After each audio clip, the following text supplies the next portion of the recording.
I know everyone online is in a cumulative One Piece hyperfixation right now, but here's something that hasn't really gotten talked about before. Picture this. It's September 29th, 2007. You're 8 years old. You're a huge fan of One Piece and have no idea that people older than you hate the 4Kids dub because you're, again, 8 years old. The last scene you saw is this, and you have no idea how Luffy and the gang are going to get out of a literal ship falling on them.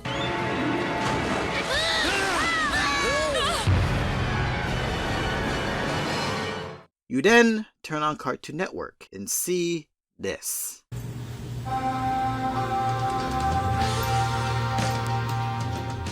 It's a brand new opening. Some of the voices are different. You might even remember it being a bit more violent than before, but you're not sure. Either way, your parents are watching a bit closely on what you're looking at now. You just started watching a brand new dub. For context's sake, despite 4Kids' One Piece dub being despised by the anime community for many, honestly valid reasons, it was extremely popular to demographics that they were marketing towards: kids.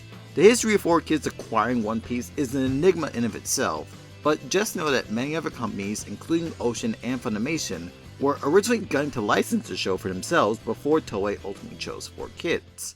So guys, talk to me. What? Anybody up for a barbecue tonight? Heck of a show you put on for that kid. Won't even matter now if those leathernecks learn the truth. Corby's got a dream. He deserves a clean shot. Yeah, syrupy sentiment. But be honest, you liked punching him.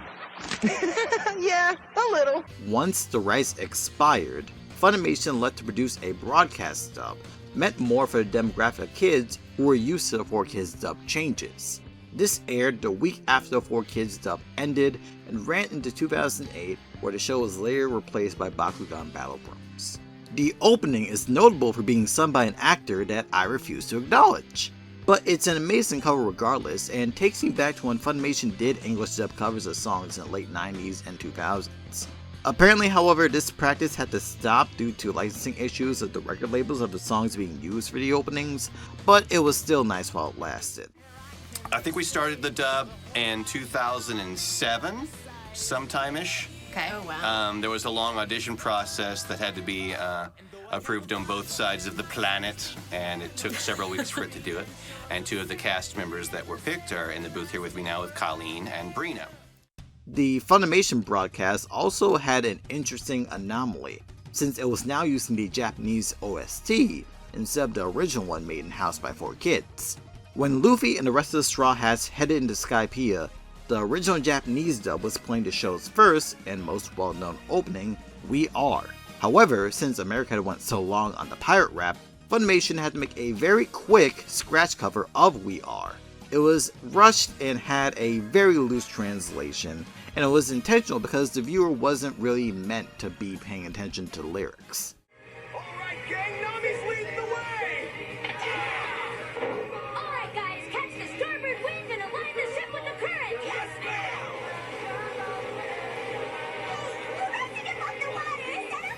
My only personal gripe with this is that they chose Jerry Jewell, one of my favorite Funimation voice actors and someone who's a great singer in his own right.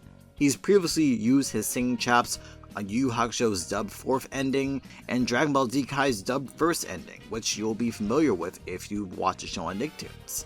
Using someone with this great of a voice for a cover that was meant to be a throwaway feels cruel, but ultimately doesn't mean much in the grand scheme of things. While violence was still toned down to be appropriate for children, the change in network meant that censorship was adhering to the standards of a cable channel as opposed to a Saturday morning block. This is something that some people tend to forget when dealing with 4Kids. With the change in channel, One Piece was able to hit TV PG at times, and it meant that One Piece was able to get away with more violence and mild language. And the dub was good for all intents and purposes.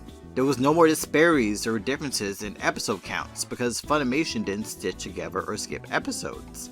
However, it didn't last. Toonami ended for the first time in 2008, with no real incentive to produce a broadcast dub for any other network, and the landscape of children's television de-emphasizing anime and Saturday morning blocks over the next couple of years. Funimation prioritized home media sales and legal streaming of One Piece, including dubbing One Piece fully uncut. While Toonami's original incarnation of Cartoon Network was cancelled in 2008, the block restructured in 2012, targeting adults on Adult Swim. And by 2013, they were able to relicense the show and it was shown uncut there as well. From there, it has left and rejoined the block multiple times, and in the process had to skip over multiple arcs for the sake of pace and being able to bring on newcomers as well as adhering to ongoing fans.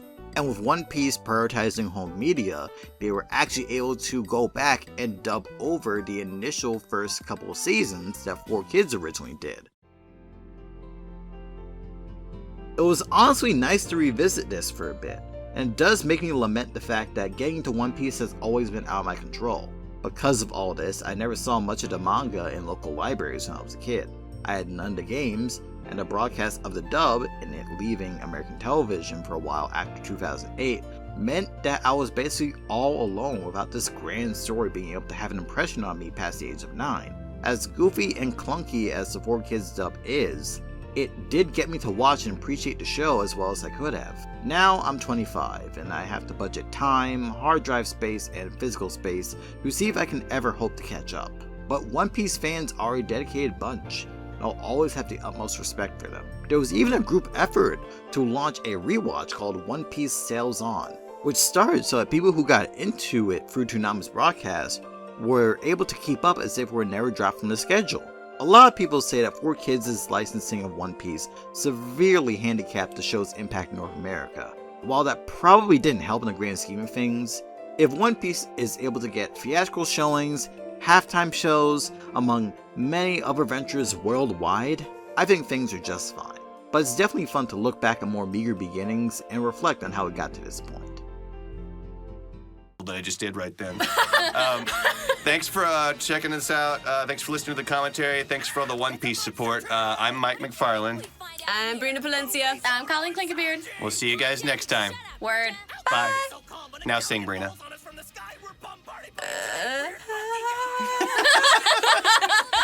Bye, guys. Next One Piece, monsters appear. Don't mess with the Whitebeard pirates. I'm gonna be king of the pirates.